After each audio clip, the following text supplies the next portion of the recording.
This season speaks to each of us because it teaches us the cost of faith. It teaches us the meaning of surrender. It teaches us that the path to greatness is not paved by convenience, but by the courage to give up what is easy so that what is necessary may live. The story of Abraham, peace be upon him, is one by which we are all moved and in which we encounter the eternal grammar of leadership. We are reminded that every great calling comes with a test, and every test demands a sacrifice. The path to destiny is never paved with applause. It is paved with patience, with misunderstanding, with solitude, and with the courage to choose tomorrow over the temporary comfort of today. This is why Eid al-Adha speaks so powerfully to those of us entrusted with public office. Leadership is sacrifice. Leadership is the decision to stand in the storm so that others may sleep in peace. Leadership is the willingness to take over the burden of leadership, the burden of seeing what others may not yet see, and still walking towards it with faith as one's compass and history as one's witness. Your Excellency, Mr. President, Ashwaju Bola AsTinubu GCFR, this is the essence of your leadership. You did not come to power at a season of ease.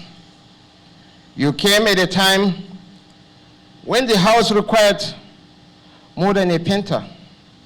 It required a builder with the courage to examine the foundation. You inherited a nation standing before difficult questions, a nation trapped between the comfort of all illusions and the necessity of a new beginning. In that defining hour, you choose not to postpone the surgery. You choose not to massage the wound. You choose to confront the contradictions that had held this country hostage for 50 years. That, Mr. President, is the miracle of your courage. What you have done is not simply to administer a government. You have begun the difficult work of re-engineering a nation. You are reminded us that reform is not a banquet. It is a battlefield. It is not a picnic for the faint-hearted. It is a covenant with the future.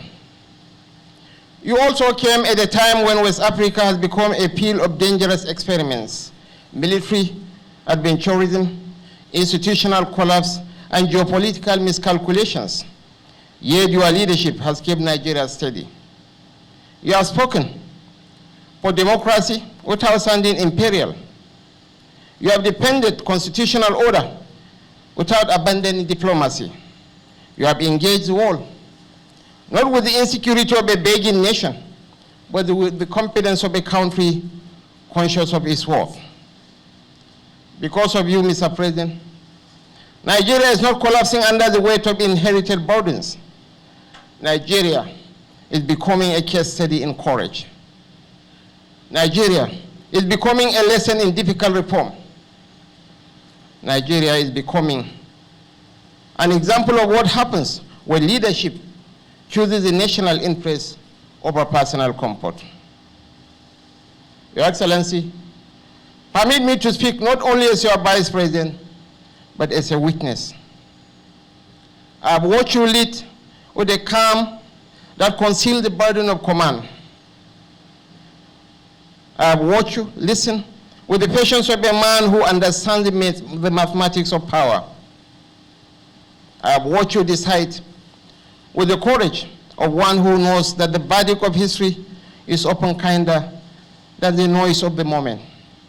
I have watched you carry this nation, not as a trophy of conquest, but as a sacred trust. Your Excellency, the withdrawal of the fuel subsidy, you kept it as a top secret. It wasn't part of your speech. It wasn't a spur of the moment decision. You have made that decision, but kept it close to your heart. Because you will believe that if you had incorporated it into your speech, some people will try to persuade you not to do so. That's the courage of leadership. That's the audacity of hope. That is the effrontery to see into the future. I know, Mr. President, that every governor gathered here today is grateful. They are grateful not only because your reforms have expanded their allocations and strengthened their capacity to deliver, but because you have given them a stable political family, a house with pillars strong enough to carry the weight of our collective aspirations, a platform from which they can serve their people without the distractions of political orphanhood or the anxieties of a fractured future. Your Excellency, Mr. President, in this sacred season, we pray that God continues to fortify your spirit, protect your health, and reward your sacrifices. May He make the pain of today the harvest of tomorrow. May He make your reforms the foundation upon which a stronger Nigeria shall rise. May He make your name a bridge between the anxieties we inherited and the prosperity we are building. On behalf of my colleagues in the National Economic Council, Your Excellency, Eid Mubarak. Thank you, and more God bless us all. Well, Mr. President, Barka de Sallah. Now, my speech goes to repeat basically what the governor of Imo State has said, but I'd truly like to capture your courage. And only 1% of politicians, in my opinion, would take the decisions you took. I remember we were in China when I got a call from the National Security Advisor and the DGDSS saying that all subsidy will be removed and there's no going back. We went into panic mode. I sent a message out to my colleagues at the NGF, and nobody wanted to hear that. I gathered my colleagues in China with me then. Governor Sanwo-Olu was there, Governor of Kaduna State, and a few others. We met and said, how can this be implemented? It was impossible. Phone calls back to Nigeria and forth. So we decided to book an appointment to see Mr. President to let him know that this cannot work. Well, Mr. President invited us for dinner. And we went to dinner. We sat down and listened to his vision for Nigeria. And at the end of the day, we couldn't even bring up the topic. We don't even know if he had gotten security reports about why we were coming for dinner, but we couldn't bring up the issue. We went back to our room, and we decided, well, we just have to implement it. So we advised each other to call State Security Council meetings because we were expecting serious riots, because there were riots and bad governance riots even before then, and for lesser issues. Well, lo and behold, we spent money, we mobilized the security agencies to everybody secure your state. Lo and behold, on that day, nothing happened. There was no riots, there was no protest anywhere. I think the nation was shocked by the audacity of Mr. President to implement that serious policy. Now, today, we've benefited immensely from that policy.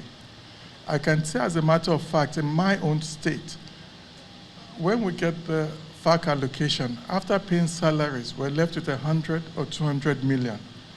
And then it cost about 100 million to build a kilometer of road.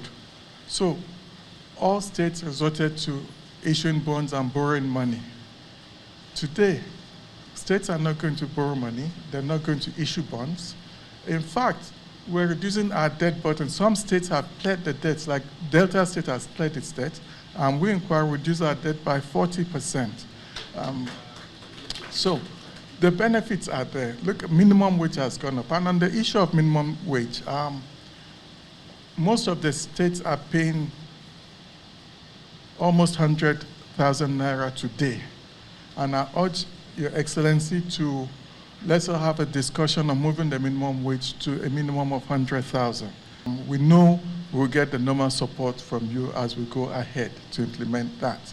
Now, I can keep talking about various projects across this country, like the Lagos-Calabar, which opens up a lot of investments, like the Badagry-Sokoto, which opens a lot of investments, the AKK pipeline. So there's a lot to say, but what amazes me is your audacity to hold on to this report, reforms, and see it through. And that is something that's commendable. A round of applause for Mr. President, please. So, well, you've shown leadership and we're following you through. We'll continue to follow you as you go along, and we pray to God to give you the strength and wisdom to continue to lead Nigeria in the forthright manner which you have been doing. There's a lot to be said, but today is to wish you a happy Sallah, and some of our governors are in Saudi Arabia, the Holy Land, and a few of them send their apologies. Ogun State went for Jide Oba, he's on his way here. It's his birthday today, incidentally. So, sir, you can count on the governors. When you look back, you see all of us lining up behind you. Why do you think many of the states governors have come into APC? It's because of what they see. The vision, the development. There's no state you will go to today in Nigeria that you would not see development. Hitherto in my first term, only the federal government employs Julius Berger, and maybe Lagos, because Lagos is a shareholder in Julius Berger. Today, Julius Berger has more contracts in states than the federal government. That shows you the tilt of balance. Work is going on in the states. Employment is going on in the states. Job creation is going on in the states. Yes, also social investment is going on in the state. We thank you for the students' loan. Farmers, traders can now be at peace and know that the children will be in universities while they divert the normal resources to other things. So you've read up that. In terms of agriculture, dry season farming has come to stay. And it's helping our state. You are doing this. Federal government doesn't have the land to farm. The land is in the states, but you're reaching out to the states. Tractorization. So work is going on. We're living up to our own responsibilities in our various states, and we'll continue once again to count on your leadership, and also to thank our amiable Vice President, the chair of the National Economic Council. He has represented you very well and shown strong leadership at the National Economic Council. So once again, Mr. President, thank you very much indeed, sir. Mr. President, you are the founder of the new Nigeria. We are the frontline beneficiaries of the innovative approach you brought to bear in governance. We came to join you in thanking Almighty God who made this thing possible. You have virtually recovered Nigeria from the road of collapse to that of stability and survival. We, your field officers at the subnational level, are indeed very, very grateful. We have assessed your performance, and Mr. President, I'm happy to announce that we have scored your performance 100%. We thank you for the genius you are, the fatherly role you have played, your interventions in times of our needs, and your vision for the country moving forward. We want to inform you, Mr. President, that we are proud to be your ambassadors at the subnational level. And we are here to defend your policies, to preach your message, and to let Nigerians know that we have come out from darkness, and then the light is now ready to shine. You brought us hope, and we believe in you. We say that this period of Sallah and this holy period bring you good health, courage, determination to continue to steer the ship of state. And may Almighty God bless you and continue to encourage you. This we pray in Jesus' name. Thank you. It's a very great joy because as you are leaders in your various states, communities, you should be home receiving homages and other visitors. To find time to come to this afternoon, this evening, is so refreshing, and it's a blessing for all of us. May the sacrifice you made be blessed, be accepted by Almighty Allah.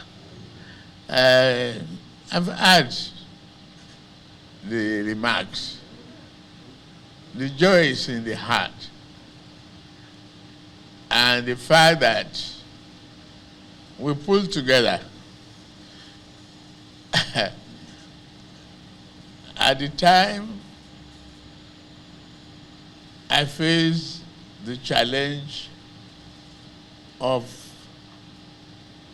trying to become the President of the Federal Republic of Nigeria. It was very, very challenging.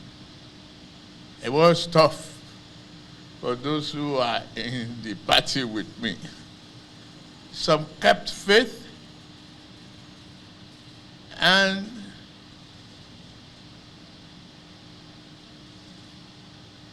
instead of dodging the bullet, I took it. I took the punch in the chin, very hard one. I started the effort to campaign. I didn't disclose to anybody what I would do. Many of you took the risk and went along because of the party platform and everything. We survived. You face litigations and accusations. We survived it. Instead of bankruptcy, Nigeria has survived. The economy has recovered. It's growing. Agriculture is humming. Food is here. And if we go on 3 times, we will grow the satisfaction.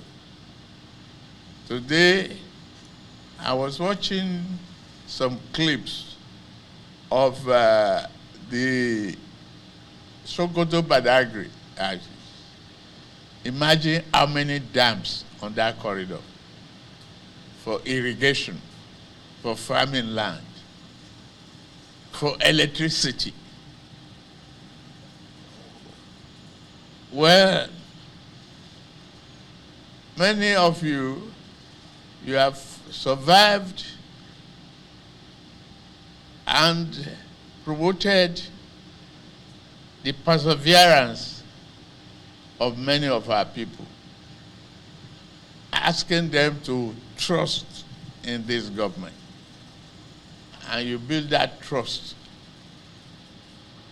around one person, my leadership. I thank you very much. I thank you. I can't say more than I'm grateful.